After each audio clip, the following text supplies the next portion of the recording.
반갑습니다. 군산 영생교회 성도님 여러분 한번 꼭 와보고 싶었습니다. 오늘 제가 그 일부 예배 전에 이렇게 이제 좀 미리 도착해서 주차장에 주차하고 이렇게 돌아서 우리 담임 목사님실에서 예배 준비하는데 막 오가시면서 아침 인사하시고 하시는 모습이 너무 밝아가지고 제가 막 힘이 나더라고요. 그리고 제가 보니까 우리 성도님들 자존감이 높으신 것 같아요. 제가 보니까 아마 하설록 목사님이 일부 예배 전에 저를 그렇게 마중 나온 것 같은데 주차장에 어떤 군사님이 교회 오시면서 그러더라고요. 목사님 저 마중하러 나오신 거죠? 이렇게 저 자존감 높은 거 너무 좋아하거든요. 여러분 오늘 은혜 가운데 여러분의 자존감이 살아나는 예배가 되기를 바랍니다. 광고를 보니까 계속되는 폭염으로 8월 한 달간 점심 식사가 제공되지 않는다 했는데 어떻게 하실 계획이신가요? 우리 그간 너무 무더위 가운데 또 식당 봉사로 수고해 주신 분들 누군지는 모르지만 너무 수고하셨고요. 우리 옆에 분 보시면서 이렇게 인사 한번 나누시면 좋겠습니다. 혹시 맛집 아세요?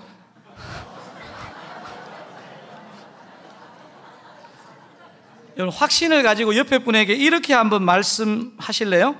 군산 영생교회가 최고 맛집입니다. 아멘이죠. 군산 영생교회가 군산의 최고의 영적인 맛집이 되기를 우리 주님의 이름으로 축원드립니다.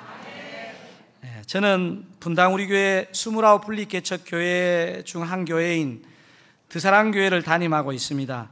저희 드사랑교회는 처음에 이제 분당구 정자동, 구미동 소재 성도님들을 중심으로 분립개척을 했는데요. 현재는 그 근처에 있는 용인시 수지구, 기영구, 또 수원에서도 새 가족들이 잘 오셔서 그래도 교회 잘 정착하고 함께 예배를 드리고 있습니다. 저희 집 애들이 지금은 이제 거의 다 컸는데요. 3남매인데 제가 분당 우리 교회 사회 갈 때 저희 세 자녀가 모두 김현웅 목사님 섬기시던 중동부에 속했던 적이 있어서 학부모로서 김현웅 목사님께 많은 마음의 빚을 지고 있습니다.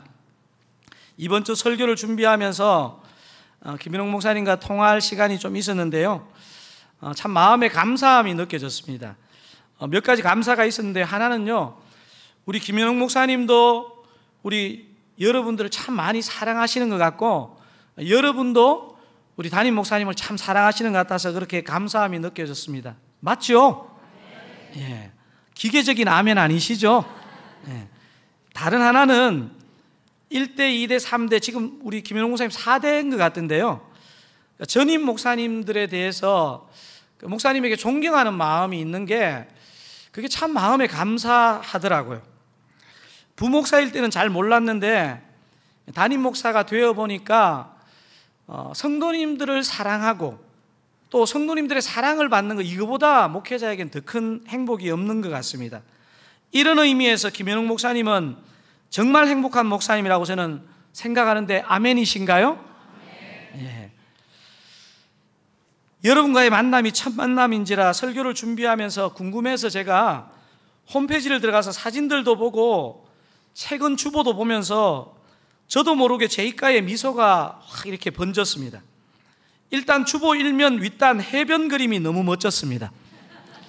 제가 굉장히 관찰을 잘하죠. 해변의 야자수를 보니까 군산 앞바다는 아닌 것 같고 하와이쯤 되지 않을까 하는 생각이 들었습니다. 이 그림도 멋졌지만 적혀있는 선구가 너무 마음에 와 닿았습니다.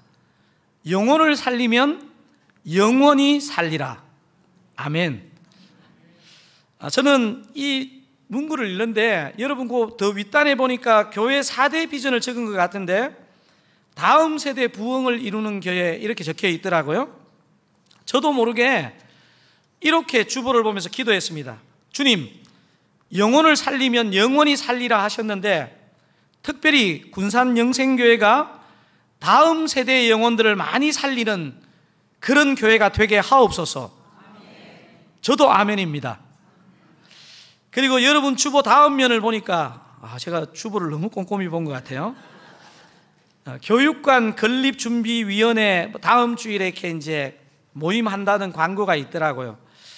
저희 드사랑교회가 역사가 3년 반 정도밖에 안 되지만 처음에 이렇게 이제 막 이렇게 상가에 얻다 보니까 교육관을 어떻게 해야 될지를 몰라가지고 한번 중간에 이제 작년에 이전했었거든요. 그러니까 제가 신비주의자는 아닌데 이 작은 교육관 이전을 한번 하는데도 마귀가 그냥 있지 않더라고요.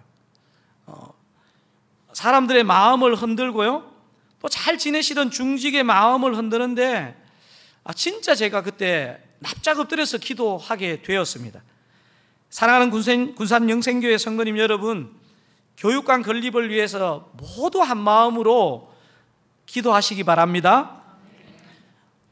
저는 건립준비위원회도 아닌데요, 하시는 분들도 기도하셔야 됩니다. 우리 권사님은 권사님대로, 직분자들은 직분자대로, 오늘 예배드리시는 모든 여러분들이 다음 세대를 축복하는 마음으로 정말 기도 많이 하시기를 주님의 이름으로 축원드립니다. 사랑하는 성도 여러분, 주님은 건물보다 한 영혼을 더 소중하게 여기시고 화려한 공사보다 여러분의 눈물의 기도가 담기는 것을 저는 더 기뻐하신다고 확신합니다. 꼭 그렇게 하시는 모든 교우들 되시기를 바랍니다. 오늘 본문을 보면 거룩함은 무엇일까 하는 질문을 한번 던져보게 됩니다. 분명히 오늘 본문에는요, 하나님과 신앙적인 용어로 가득 차 있는데 이 내용을 읽어보면 뭔가 조금 이상해요. 여러분 성경책에 요한복음 5장 3절 하반절과 4절이 아마 이렇게 꺽쇠 부호 같은 거로 되어 있을 것입니다.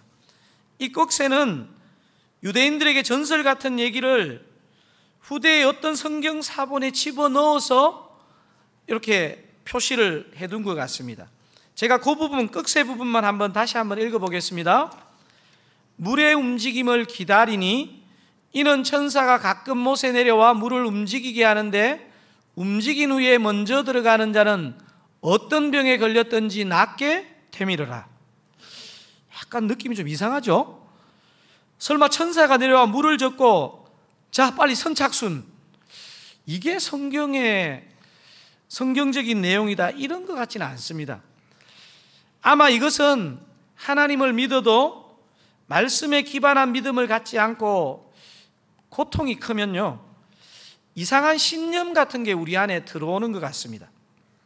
오늘 본문에는 특별히 종교적이고 신앙적인 색채가 짙은 단어들이 많습니다. 1절에 보면 유대인의 명절 예루살렘, 무슨 명절인지 알 수는 없지만 여러분 그 요한복음에는요, 예수님께서 십자가 지시기 위해서 예루살렘 가신 얘기를 제외하고는 예루살렘을 거의 다루지 않는 특징이 있습니다.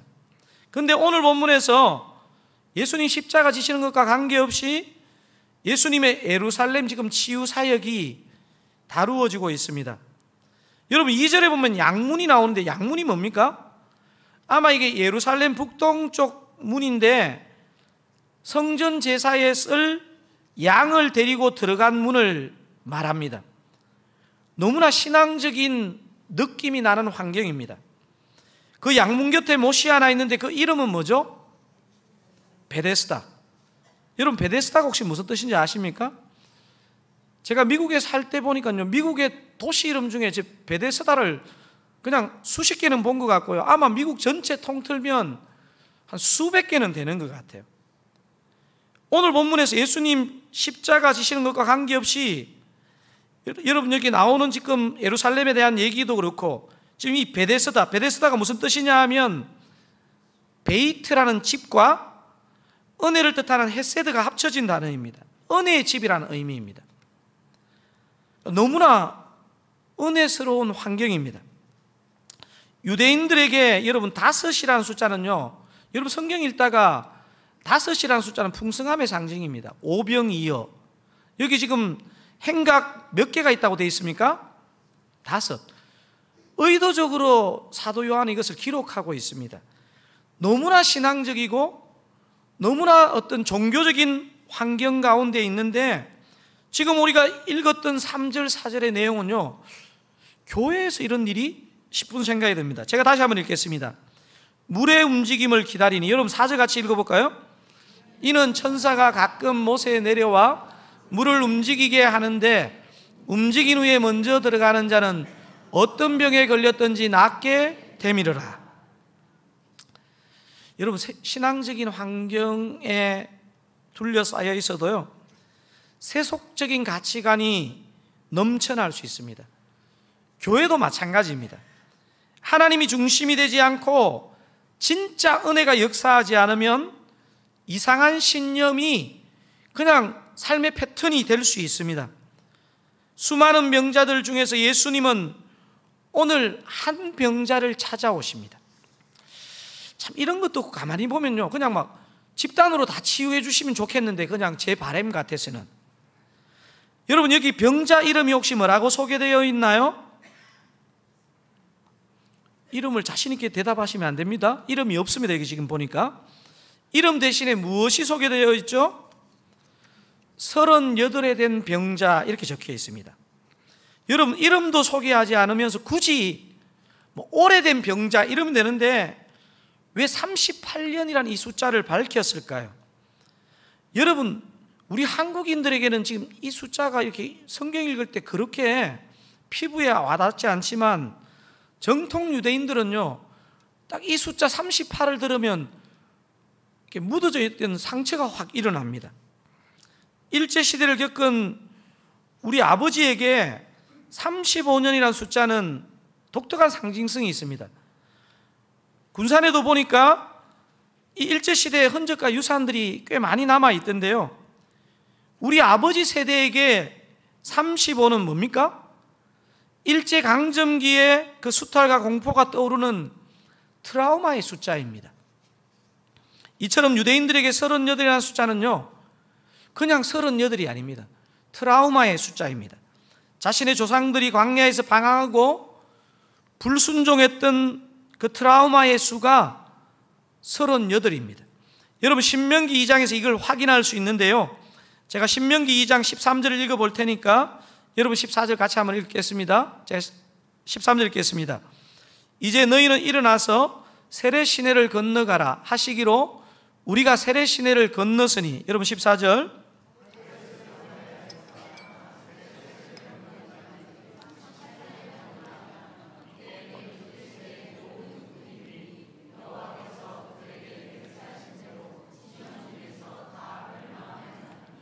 여기서 지금 가데스 바네아에서 떠나 세례 시내를 건너기까지 몇 년 동안이라? 38년. 여러분, 그런데 성경 같은 거 공부하시다 보면 출애굽에서 가나안 땅 들어가기까지 몇 년이 걸렸나요? 40년. 그런데 왜 지금 여기서 38년이라고 하고 있죠? 요즘 구약을 좀 못 읽어서. 출애굽 후에 시내산에서 율법을 받고 떠나기까지 그 시간이 1년 몇 개월 정도 됩니다. 그러니까 1년 몇 개월을 빼면 가데스 바네에서 출발해서 광야로 돌아 가나안 땅에 들어가기까지가 38년 몇 개월이 맞는 거죠. 사도 요한이 38에 된 병자에서 이 38을 굳이 기록한 이유는요, 아무리 신앙적인 환경에 살아도 하나님이 주인되지 못한 백성에게 삶의 고통이 찾아올 때 이 방황하는 이 방황의 숫자입니다. 38년은. 그래서 요한복음 5장은 철저히 종교적 환경에 있지만 하나님을 진짜 삶의 주인으로 모시지 못하고 사는 이 땅의 인생의 모습들을 보여줍니다. 6절은 참 희한한 질문입니다. 제가 요한복음 5장 6절을 읽겠습니다. 예수께서 그 누운 것을 보시고 병이 벌써 오래된 줄 아시고 이러시되, 뭐라 그러십니까? 내가 낫고자 하느냐. 여러분, 좀 이상한 질문 아닌가요? 당연한 거 아니에요? 그런데 이 당연한 질문에 38에 된 병자가 7절에 뭐라고 답하는지 같이 한번 읽어보겠습니다. 병자가 대답하되 주여, 물이 움직일 때에 나를 못에 넣어주는 사람이 없어 내가 가는 동안에 다른 사람이 먼저 내려가나이다. 아니, 네 원합니다라든지 당신이 뭐예요 라든지 아니라든지 이렇게 해야 되는데 지금 뭔가 말이 깁니다. 자, 38에 된 병자의 대답은 주님이 진짜 삶의 주인이 되지 못할 때 나타나는 우리에게도 나타날 수 있는 보편적인 증상입니다. 그래서 38에 된 명자를 통해 배우는 우리의 성향 두 가지. 첫 번째는요, 우리는 어떤 사람이냐? 지독한 타인 의존의 성향을 갖고 있습니다. 다시 7절을 한 번만 잠깐 띄워주시면요, 물이 움직일 때에 나를 못에 넣어주는 사람이 없어, 이렇게 되어 있습니다. 우리는 다른 사람으로부터 참 상처를 잘 받습니다. 그런데 희한하게도 계속 사람을 의존합니다. 사랑하는 군산 영생교회 성도님 여러분, 이 대답 어디서 많이 들어본 답 같지 않으신가요? 이 병자의 대답을 한번 잘 내 삶에 대입해서 묵상할 필요가 있습니다. 사람은 정말 긍휼의 대상이지 의지의 대상이 아니라는 것을 목회를 하면서 너무너무 마음에 느끼게 됩니다. 요한복음 5장 38의 병자의 고백이 던져주는 중요한 메시지는요, 우리가 아무리 신앙적인 환경에 산다 하더라도 주님이 내 삶을 지배하지 못하고 내 삶의 주인이 되지 못하면 주님 아닌 누군가를 의지하고 붙들게 된다는 사실입니다. 상처를 받으면서도 사람을 자꾸 의지하게 됩니다. 이 병자는 또한 어떤 모습을 보입니까? 주님을 의존하지 않을 때 나타나는 한 모습이 진짜 지독하게 타인을 의존하는 모습이라면, 또 다른 모습은 지독한 자기 사랑의 모습입니다. 여러분, 사실은 우리가 건강한 자존감을 제가 처음에 얘기했는데요, 사실은 건강하지 않는 자기 사랑이 우리와 하나님의 관계를 멀어지게 합니다. 38에 든 명자를 통해 배우는 우리의 성향, 첫 번째 가까이 뭐라 그랬습니까? 지독한 타인 의존의 성향. 자, 두 번째는요, 지독한 자기 사랑의 성향. 충만하지 않을 때, 우리가 성령으로 충만하지 않을 때, 여러분, 우리 언어를 잘 살펴보면요, 나는, 내가, 나를, 이런 단어가 많습니다. 오늘 병자가 그렇죠? 나를 못에 넣어주는 사람이 없어. 내가 내려가는 동안에. 여러분, 가정에서 남편하고 아내에게 배신을 자주 당하잖아요? 아무도 안 당하시는가 봐요? 저희 집만 당하는가 봐요? 이놈의 인간, 다시는 내가 부탁하나 봐라, 내 힘으로 살고 만다, 이러면서 사람이 상처를 받으면요, 더 자기를 자꾸 사랑해요. 세상에 믿을 놈 한 놈도 없다 하면서 악착같이 자기 힘으로 내 인생은 내가 살아야 돼. 38해 된 병자의 모습을 볼 때 여러분의 귓가에 이런 찬양이 맴돌지 않습니까? 안 되는 줄 알면서 왜 그랬을까? 안 되는 줄 알면서 왜 그랬을까? 이 찬양 맞죠? 찬송가 몇 장이에요? 오늘 본문의 병자의 대답을 통해 우리는 알아야 합니다. 지독한 타인 의존, 지독한 자기 사랑은요, 주님을 주인으로 모신 사람의 모습이 아닙니다. 이런 두 성향을 가진 병자에게 주님은 오늘 어떤 모습으로 찾아오시는지가 오늘 이 본문의 핵심인데요. 자, 본문이 보여주는 예수님의 모습 세 가지 제가 짧게 한번 여러분하고 살펴보기를 원하는데요. 첫 번째 모습은 이겁니다. 예루살렘의 많은 병자들 중에 38에 된 병자를 찾아오신 예수님을 오늘 본문은 얘기하고 있습니다. 이게 뭘까요? 예수님의 은혜입니다. 은혜. 예수님이 많은 병자들 중에 왜 하필 38에 된 병자를 찾아오신 것일까요? 기간이 길었어요? 아니면 이 사람이 좀 그나마 착해 보였어요? 이유를 알 수 없는 은혜입니다. 저와 여러분에게도 주님이 이렇게 찾아오시지 않았습니까? 여러분 가정에서 여러분이 가장 괜찮아서 주님이 여러분을 부르신 것입니까? 저와 여러분에게 정말 구원받을 만한 게 내한테 있어서 주님이 나를 부르신 것입니까? 주변에 어떤 착한 사람이 교회를 나오면 간혹 이렇게 말씀하시는 분이 있는데 저는 마음의 동의는 잘 안 되거든요. 이 사람은 착해서 주님이 부르신 것 같아. 다 죄인입니다. 저나 여러분이나 착하지 않음에도 우리 주님의 은혜로 부르신 줄 믿으시기 바랍니다. 여러분, 그래서 새 찬송가 310장, 정말 내가 왜 구원받았는지를 가장 선명하게 고백해주는 찬양인 것 같아요. 여러분, 이거 같이 한번 찬송가 310장 아 하나님의 은혜로, 제가 1부 때 이거 음을 너무 높이 잡아가 순교할 뻔했거든요. 여러분이 도와주셔야 될 것 같아요. 여러분 같이 한번 불러보시겠습니까? 아 하나님의 은혜로 있을 데 없는 자 왜 구속하여 주는지 난 알 수 없도다. 내가 믿고 또 의지함은 또 의지함은 내 모든 형편 하시는 주님 늘 보호해 주실 것을 나는 확실히 아네. 아멘이시죠? 오늘 이 자리에 모인 저와 여러분 모두 알 수 없는 이 은혜를 입은 자인 줄로 믿습니다. 여러분이 원래 이렇게 은혜롭게 찬양하는 분 아니시잖아요. 오늘 제가 너무 자꾸 적나라하게 파고들고 있죠?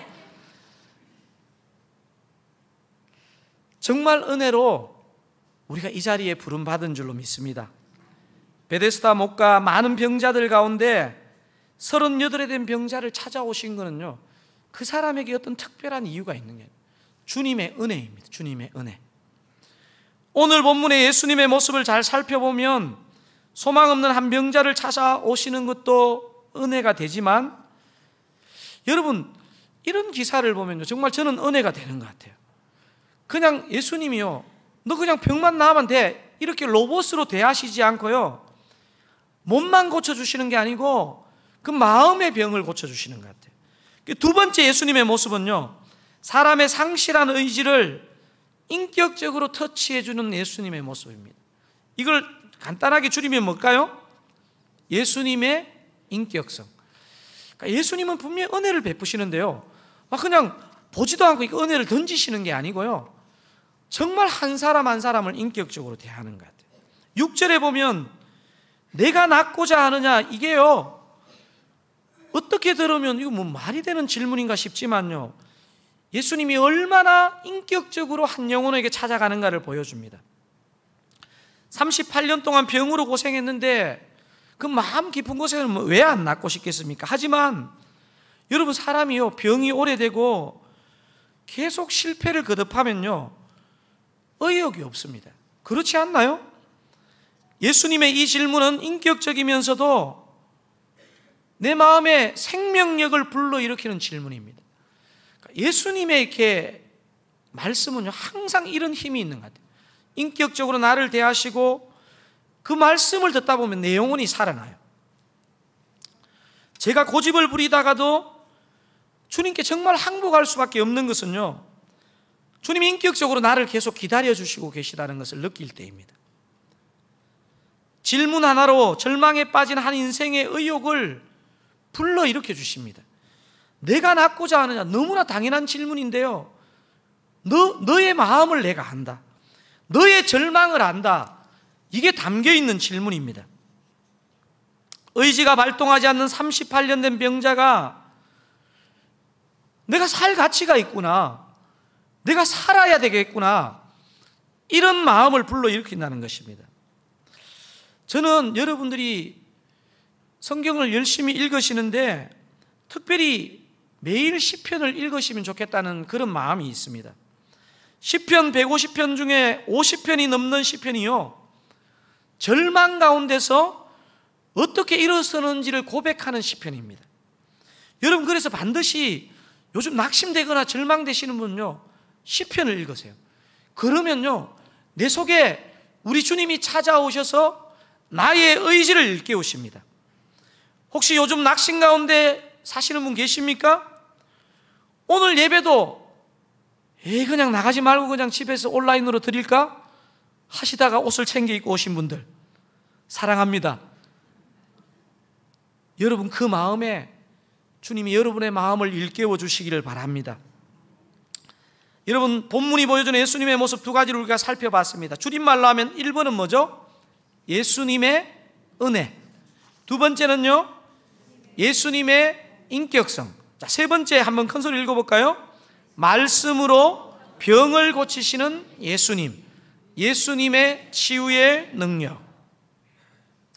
오늘 본문의 38된 병자는요, 몸만 아니라 마음과 영이 병든 자입니다. 이 병든 자를 주님이 어떻게 고치시는지를 한번 관찰해 봐야 될 거 아니에요? 제가 8절 읽겠습니다. 예수께서 이르시되 일어나 내 자리를 들고 걸어가라 하시니, 9절 같이 읽을까요? 그 사람이 곧 나아서 자리를 들고 걸어가니라. 아멘.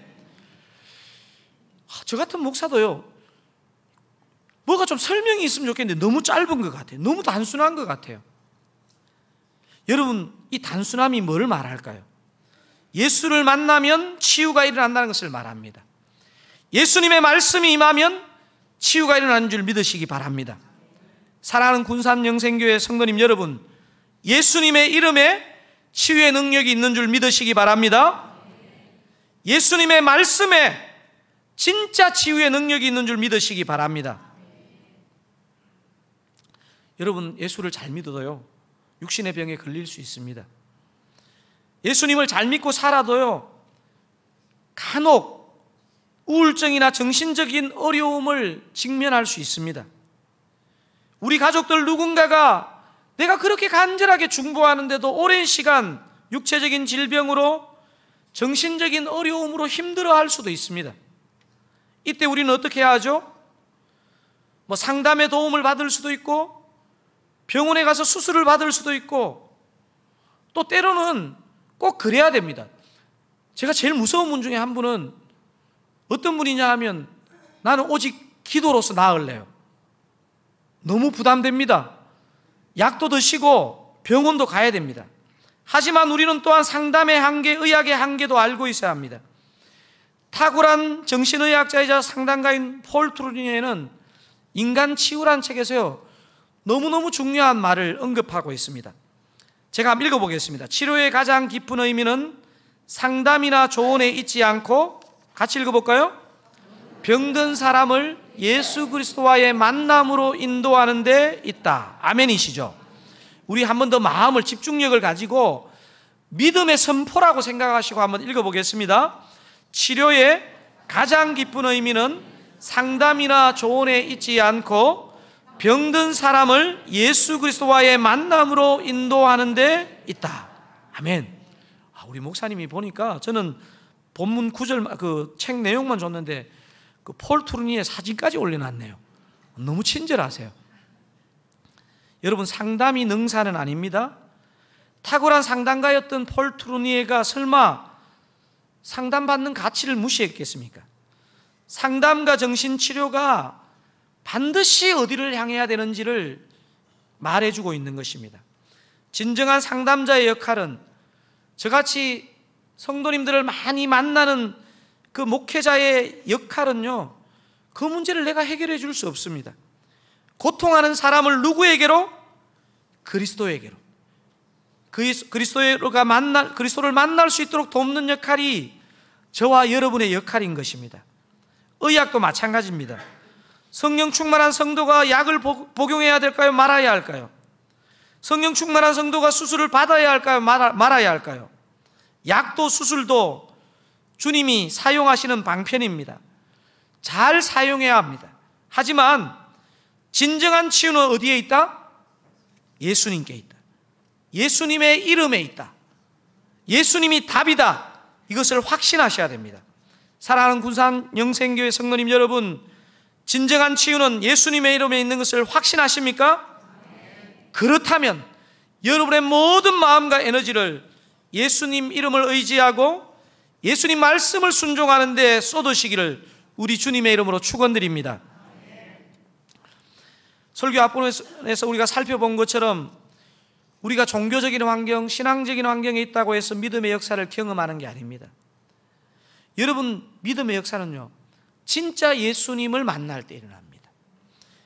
완전 신앙적인 환경에 있었지만 38에 된 병자는 하나님의 능력을 경험하지 못했습니다. 38년 동안 하나님의 도시 예루살렘에 있었고, 제사를 드리는 양이 들어오는 양문 곁에 있었고, 은혜의 집이라는 의미의 베데스다에 살아도 하나님의 은혜, 하나님의 역사와 전혀 관계없이 살 수 있습니다. 오늘 주일 예배 오신 저와 여러분은 어떻습니까? 정말 은혜와 역사를 여러분 경험하십니까? 오랜 상처지만 주님께 가져가면 진짜 치유가 일어난 것을 믿으시면 좋겠습니다. 누구도 해결하지 못하는 자녀의 상처, 남편의 상처, 나의 상처가 말씀으로 치유되는 것을 경험하기를 주님의 이름으로 축원드립니다. 제게 대학 시절 복음을 전해준 같은 과, 제가 영문과를 다녔는데 그 친구가 있었습니다. 제가 그렇게 농담 삼아 그럽니다. 저는 영문 모르고 영문과를 갔고, 제 친구는 선교사가 되기 위해서 중3 때 영문과를 갈 것을 결심했던 친구입니다. 이 친구가 참 웃긴 거는요, 결국 본인은 선교사로 나가지 않고 교수직을 하고 있던 아버님을 은퇴도 되기 전에 선교사로 보내고, 동생을 선교사로 보내고, 이런 독특한 은사를 가진 친구입니다. 제 친구 동생이 지금은 네팔에 선교사로 가 있는데, 지금은 아프가니스탄에 우리나라가 선교사가 갈 수가 없거든요. 옛날에 그 샘물교회 그 사태가 생기기 전에 아프가니스탄 선교사로 파송받기 전에 독일에서 선교 훈련을 제 친구 동생이 받았습니다. 그 친구 아버님이 막내 아들이 이제 선교사로 파송받기 직전에 독일로 가셔서 본 광경을 아주 오래전에 저에게 얘기를 들려주셨는데, 제가 그 이야기를 잊을 수 없습니다. 아마도 파송 기도 모임에 제 친구와 제 친구 동생의 그 아버님이 그 기도 모임에 참석한 것 같습니다. 아버님이 그 기도 모임에서 매우 독특한 광경을 목도하신 거예요. 그 아버님이 독일어를 알아들으실 수 없어서 기도회 후에 파송받는 그 막내 아들 선교사에게 물어보신 거예요. 제 친구 동생, 영호야, 기도회 중에 독일인 한 분이 막 누군가를 호통치듯이 기도를 한 것 같은데 도대체 그게 무슨 기도였어? 이제 우리 친구 동생 그 영호가, 아버지, 제가 고혈압이 심하잖아요. 그래서 그분이 제 건강이 걱정되어서 이렇게 기도한 거예요. 하나님, 영호 선교사가 선교지에서 고혈압이 왜 필요합니까? 막 이러면서 아마 막 하나님을 꾸짖듯이 이렇게 기도를 한 것 같아요. 여러분 놀라시지도 않네요. 저는 이야기를 듣고 너무 놀랐어요. 하나님, 영호 선교사가 선교지에서 고혈압이 왜 필요합니까? 여러분, 이 영호 선교사가 고혈압이 고침을 받았을까요? 못 받았을까요? 이쪽은 지금 받았고 이쪽은 지금 생각하고 있는 부류인 것 같아요. 느낌이 찜찜한데, 이 아버님 해석이 명품이죠. 이 아버님이 과학자시거든요. 그 영호 선교사가 그 이후에 아프간 선교하는 동안 고혈압 약 없이 선교를 했다는 거예요. 여러분 아멘 안 나오시네요. 복병이 기다리고 있어요. 그 아버님 말이 명품이신 게, 그런데 희한하게 영호가 한국에 안식하러 들어오면 혈압이 올라간다는 거예요. 체질이 선교사 체질이죠. 저는 사실은 이게 굉장히 오래전에 제가 들었던 얘기거든요. 근데 이 아버님의 그 얘기 속에 이 독일 선교사를 진짜 한번 보고 싶은 거예요. 얼마나 예수님에 대한 신뢰, 예수님을 얼마나 가까이 생각하고 또 예수님을 얼마나 간절하게 의뢰했으면 이런 담대한 기도를 드릴 수 있었을까? 오늘 예배하시는 군산 영생교회 모든 성도님들도 예수가 답이다, 예수가 해결하신다, 예수가 치유하신다, 예수가 소망이다는 확신을 가지시고 주님 앞에 담대히 나아가시는 여러분 다 되시기를 우리 주님의 이름으로 축원드립니다. 여러분 요즘 많이 덥죠? 막 차에서 내려서 여기 도르는 것도 덥죠? 저도 너무 덥더라고요. 저는 군산 내려오면 좀 시원할 줄 알았거든요. 군산도 덥대요. 근데 제가 참 이번 여름이 감사한 것 중에 하나가, 여러분 사실 이렇게 우리가 회복되는 게요, 막 많은 일이 일어나야 되는 게 아니에요. 제가 이번 여름에 저도 고민들이 많고 또 어떻게 하면 목회를 더 잘할 수 있을까 고민이 있는데요, 예수의 길 이 찬양을 이번 여름에 제가 참 많이 들었는데, 그냥 제 마음은요, 몸은 더운데요, 이번 여름 제 마음은 너무 시원합니다. 여러분 오늘 이 찬양, 예수의 길이란 찬양, 아마 제가 우리 목사님한테 여쭤보니까 여러분들도 아마 예배 시간에 부른 적이 있는 것 같아요. 혹시 잘 모르시는 분은요, 우리 찬양팀에서 크게 부를 거예요. 그래서 또 너무 모르시는데 너무 크게 불러가지고 난장판이 되면 안 되고요. 여러분 이 찬양 부르실 때 진짜 예수가 답이다, 예수가 진짜 능력이다 하는 것을 경험하는 찬양 되기를 원합니다. 우리 함께